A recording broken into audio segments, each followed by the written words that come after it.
Assalamualaikum warahmatullahi wabarakatuh. Perkenalkan, saya Muhammad Zaidan dari SMA Negeri 2 Depok, kelas 12 MIPA 3, absen nomor 26, akan menampilkan hasil praktikum saya mengenai korosi.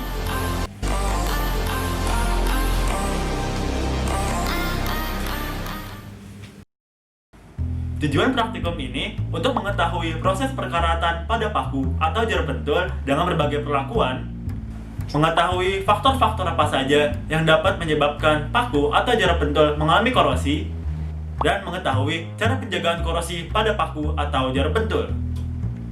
Dasar teori. Korosi adalah rusaknya benda-benda logam akibat pengaruh lingkungan. Proses korosi dapat dijelaskan secara elektrokimia, misalnya pada proses perkaratan besi yang membentuk oksida besi atau Fe2O3 dan H2O.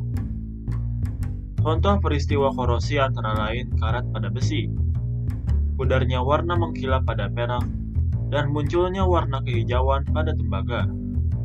Reaksi kimia yang terjadi termasuk proses elektrokimia, di mana terjadi reaksi oksidasi logam membentuk senyawa-senyawa oksida logam ataupun sulfida logam. Korosi pada logam terjadi akibat interaksi antara logam dan lingkungan yang bersifat korosif, yaitu lingkungan yang lembab, mengandung uap air, dan diinduksi oleh adanya gas O2, CO2, dan atau H2S. Korosi dapat juga terjadi akibat suhu tinggi. Korosi pada logam dapat juga dipandang sebagai proses pengembalian logam ke keadaan asalnya. Dilihat dari reaksi yang terjadi pada proses korosi, air merupakan salah satu faktor penting untuk berlangsungnya korosi. Udara lembab yang banyak mengandung uap air akan mempercepat berlangsungnya proses korosi. pH netral ada 7, sedangkan pH lebih kecil daripada 7 bersifat asam dan korosif. Sedangkan untuk pH lebih dari 7 bersifat basa dan juga korosif. Tetapi untuk besi, laju korosi rendah pada pH di antara 7 sampai 13. Laju korosi yang akan meningkat pada pH kurang dari 7 dan pada pH lebih dari 13. Maka kita bisa kesimpulan bahwa larutan asam lebih bersifat korosif dibanding larutan basa. Elektrod dan elektrolit asam atau garam merupakan media yang baik untuk terjadinya transfer muatan, dan hal ini akan mengakibatkan elektron lebih mudah untuk diikat oleh oksigen di udara.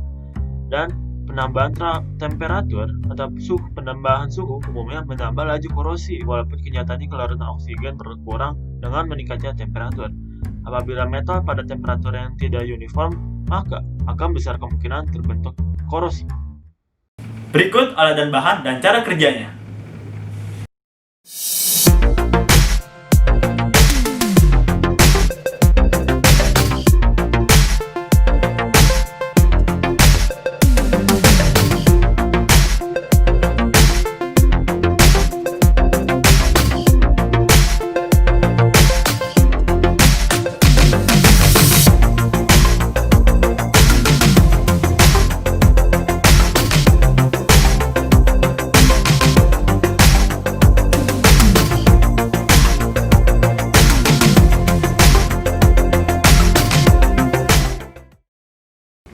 Nah, di sini sudah ditampilkan gambar-gambar atau foto dari gelas A di hari pertama, kedua, ketiga, keempat, dan kelima.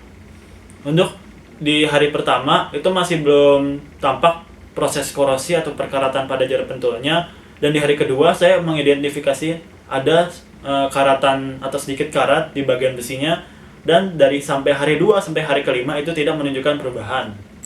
Untuk di gelas B, dari hari pertama sudah menunjukkan adanya proses korosi yang sangat terlihat. Di hari kedua masih belum menunjukkan perubahan, sampai di hari ketiga mulai menunjukkan perubahan, dan karatan pada jarum pentulnya itu sudah mulai menyebar, dan di hari keempat dan hari kelima semakin membesar. Dan di gelas C, untuk di hari pertama itu masih belum tampak proses korosinya atau perkaratan pada jarum pentul sampai hari ketiga, dan di hari keempat mulai menunjukkan tanda-tanda karatnya jarum pentul, dan di hari kelima pun sama dan tidak menunjukkan perubahan. Di gelas D ini dari hari pertama juga sudah menunjukkan adanya proses korosi, di hari kedua pun sama, dan hari ketiga mulai bertambah karatan pada jarum pentulnya sampai pada hari kelima. Dan di gelas E ini tidak menunjukkan perubahan sama sekali dari hari pertama sampai hari kelima. Begitu pula dengan gelas F yang tidak diberi perlakuan apapun.